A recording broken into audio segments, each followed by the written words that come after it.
Health adviser Bangla চ্যানেলের সমস্ত দর্শককে এই বিশেষ ভিডিওতে স্বাগত জানাই।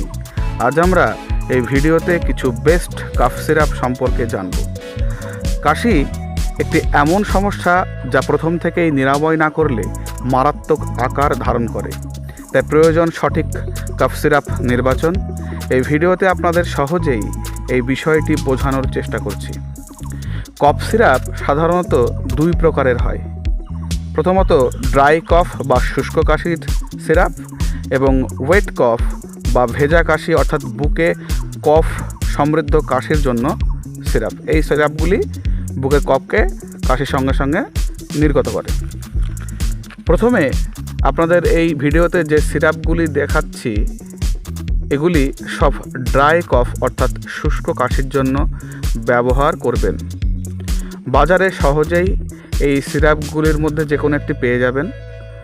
আশা করি যে কোনো একটি কিনে দিনে 3 বার 10 ml করে 6 বছরের ঊর্ধ্বে যে কোনো রোগী যদি সেবন করেন আস্তে আস্তে আপনার সমস্যার সমাধান হবে। এই সিরাপগুলি দেখতে পাচ্ছেন ডেক্সোমেথরপ্রেন এই কম্পোজিশনটি আছে। কম বয়সীরা চিকিৎসকের পরামর্শ নিয়ে তবে সিরাপ সেবন করবেন।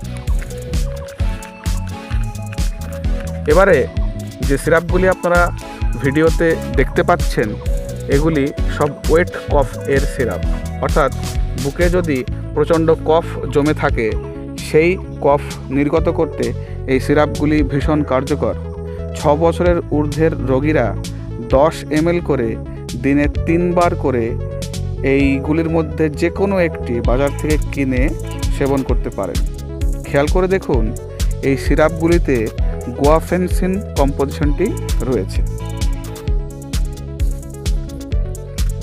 এতক্ষণ যে সিরাপগুলি দেখলেন এগুলি ছিল অ্যালোপ্যাথিক। এবারে যেটি দেখছেন এটি আয়ুর্বেদিক সিরাপ। বাজারে এটি টপ সিরাপের মধ্যে একটি। ব্যবহার করে দেখতে পারেন, আশা করি কাজে দেবে।